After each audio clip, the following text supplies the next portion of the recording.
From South Africa today, I have as my guest Rene Stegmann, who is truly an entrepreneur at heart, and she has a huge passion for Africa. She's the executive director of Relocation Africa, global mobility service provider founded in 1994, and they stand as Africa's premier relocation, immigration, research, remuneration, and expatriate tax provider, helping foreign assignees coming to Africa to embrace the unknown, as they say.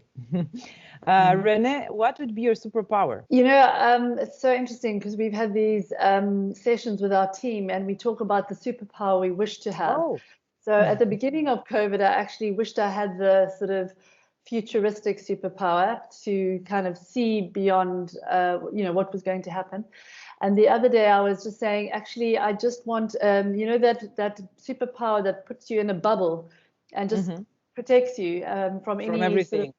From everything, But actually, the reality is I'm a strategist at heart, as you said, entrepreneur, a risk taker. And what that means for me is that, I constantly look at the big picture. So I'm constantly trying to look ahead at, how this would all roll out, what the impact would be. And I'm looking consistently, at our industry, our markets, our client base, and trying to consistently strategize, create new products or new services so that we can continue to deliver, into the future with these really diverse and changing times. So I'd say those are, and a risk taker, I'm not scared to be the first or scared to put my hand up or scared to say, I don't feel actually that's correct for our business. So I've got a fairly sort of strong sense of what's right and what's wrong, I guess. So I'd say that, and passion, as you said, I am passionate about Africa and about this industry. So yeah, those are some of my superpowers, I think. Is there anything that you had to learn the hard way and you wish there was somebody by your side who had told you, who had warned you about something in your career journey? So I actually was very fortunate to have my mother who mentored me for many, many years in the business. And one of I would say the key probably learnings was, we often seek to be understood, but actually what we should be doing is seeking to understand first. If I had learned earlier to, instead of trying to push what I want and my understanding of things, and rather try and understand what the other person or other people are trying to express, I think the sort of path would have been a lot shorter to some of the objectives. And I guess just also learning, that quite quickly is that every action has a consequence. So, if you sort of jump too quickly to a conclusion or what have you, you will have to pay that direct cost of, your actions. So that was also, great learnings. And I would say, I was fairly young when I started the business, so quite quick on my reaction time in terms of trying to respond to things. But what I learned is you just have a bit more patience, which is the superpower I'm working on. Then things resolve in a more manageable way. So experience has taught me that. Super. Rene, you're a leader in our industry. What would be, in your opinion, the most difficult challenge that you had to overcome as a woman, a businesswoman? It's actually interesting. I mean, we living in Africa, obviously the culture, male-dominated culture is very strong. But I've actually in myself never really felt that I'm different to my male counterparts. But often I would say the difficult or the challenges are often around some of those cultural nuances. So just for example, if you're trying to get a certain way or a certain negotiation and you keep feeling like you're being roadblocked and you can't really understand it. Why? Why? Often it's because you're negotiating with a male. And a couple of scenarios I've seen this happening. So I would just get a male colleague of mine, tell them what I'm trying to do by my side.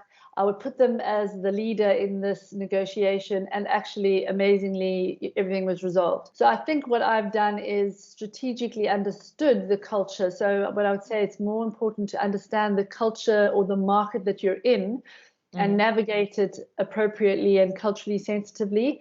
But I've never really felt an undermined woman or, I haven't really had that as a focus. I know obviously in all cultures, I have lots of work colleagues in HR who talk a lot about, the pay disparity and those sorts of things. So I know it's a very real issue. But for me, as in my business, I haven't really experienced it as such. Yeah. You cover, Rene, a very culturally diverse region, and presumably you have a very culturally diverse team of people. How do you keep your colleagues motivated and on the same track? What brings the unity in this diversity? So you actually mentioned it at the beginning. One of our sayings in our business has always been to embrace the unknown. And actually, it was very much, we used this pre-COVID, mainly to our clients, saying, you've really got to embrace the unknown. Africa is so different. We needed to give them sort of the education around it and some tools. So by saying to them, you're going to be faced with a lot of unknowns, and talk them through some of them, they would often feel more equipped to deal with it. Mm-hmm. So internally, we've actually used this as well with all our consultants around the continent of Africa in terms of both how they need to sort of manage within our team as well as their clients to consistently embrace the unknown, to set those expectations as the client coming in or with their work colleague, if we're working with someone in Cameroon versus South Africa, trying to understand each other consistently, understanding that we are different but not wrong, in the ways we operate. So we consistently have that front of mind. And I guess what brings the unity, we're a small business here and a small team, and we consistently try and bring each other into all sorts of situations, whether it's helping us with a client in terms of the nuances in a certain location. We bring our consultants on the call with us.